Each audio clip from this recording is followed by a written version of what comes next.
China Currents is a weekly news talk show from China to the world.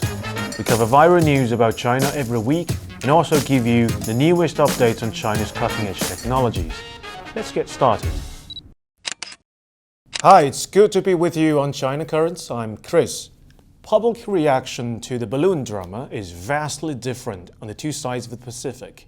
In China, the public is genuinely confused by what they deem to be a U.S. overreaction to a weather balloon, to the extent that many now suspect the U.S. government of colluding with mainstream media to hype up an accident caused by force majeure in order to divert public attention from a devastating environmental hazard in Ohio, which was caused by the derailment of a train carrying toxic chemicals.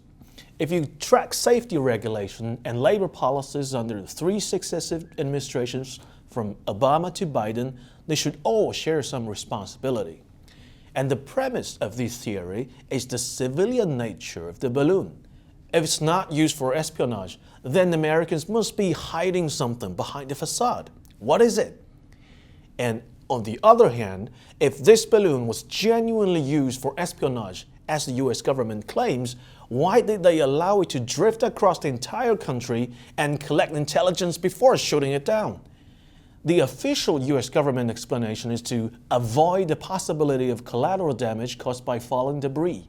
But if that's the explanation, why not shoot it down before the Alaskan coast to minimize the risk?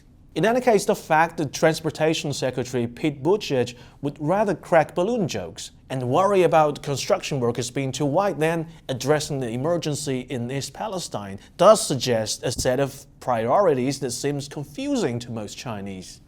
Meanwhile, in the US, people are discussing what exactly they find intolerable about balloon. Is it about the violation of sovereign airspace? Then what is the technical definition of it? And how many kilometers above the ground? Is it about security loopholes that means continental America is less impregnable than commonly believed? Or is it the possibility of being spied upon by another country on its home turf? It's an open secret that with a vast intelligence apparatus spinning the globe, Americans are the best listeners. But their sentiment is that at least they keep some work ethics. They could look at your personal data through the prism or send physical spies into your country uninvited, but never those intrusive but ingenious balloons. A shame that it wasn't the CIA's idea in the first place. In their view, China is bringing up the train derailment and the Nord Stream sabotage to distract international society from seeing the crux of the matter, being that China is capable of or has already begun spying on everyone. Their starting point is that this was really a spying balloon. So basically, it's your words against mine, okay? And no one is convinced. But the situation could lead to further escalation. In the ensuing days, the U.S. military shot down several out of, in the words of White House Homeland Security Advisor Lee Sherwood Randall, hundreds, if not thousands, of unknown flying objects. Apparently, it's quite crowded up there, okay? In one case, what was shot down seemed to be a genuine weather balloon launched by the U.S. National Weather Service. And meanwhile, in China, rumor has it that action has been taken against unknown objects spotted over the East China Sea.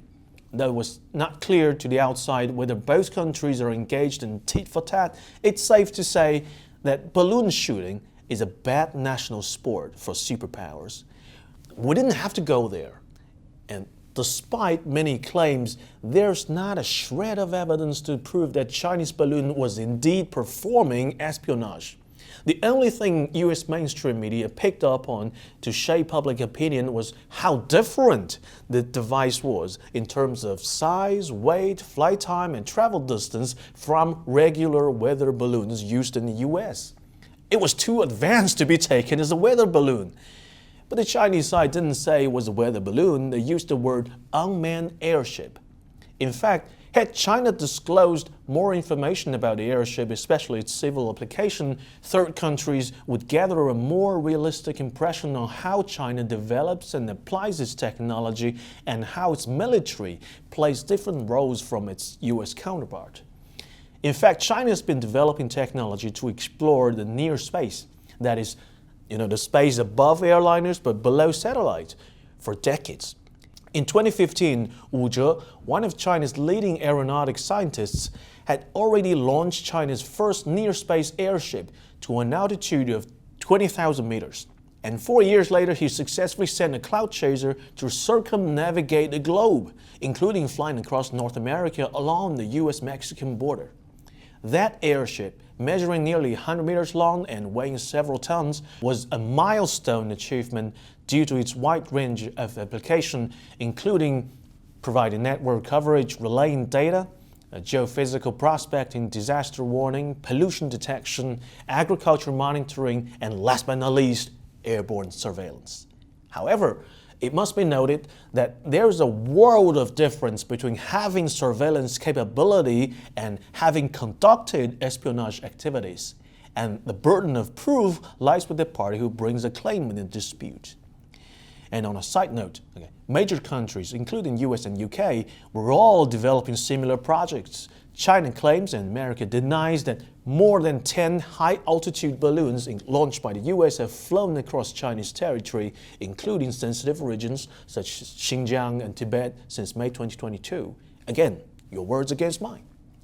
China's military-civil fusion has been a thorn in their side for American strategists.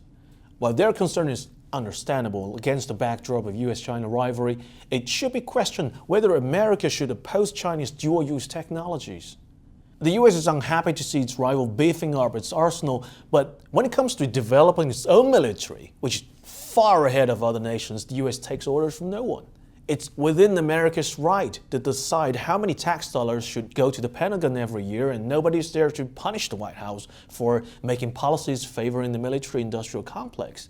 By the same token, China should have the same liberty in developing whatever technology it deems fit, as long as they are not used for nefarious ends.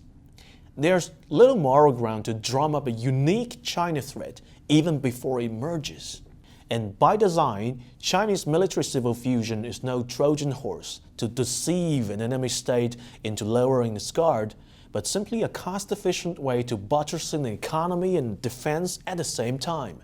A rational choice for any sensible government when making industrial policy. In fact, almost every wondrous modern invention, including the internet, is the product of military-civil fusion. Despite being framed as some kind of sinister and sophisticated plot, Chinese military-civil fusion is often counted on to provide solutions to the most basic problems facing the country, such as creating favorable conditions for agriculture. Equipped with tens of thousands of rocket launchers and battalions of artillery that are maneuvered by well-trained militia, China Meteorological Administration has the strength to tip the balance of military conflicts and global hotspots.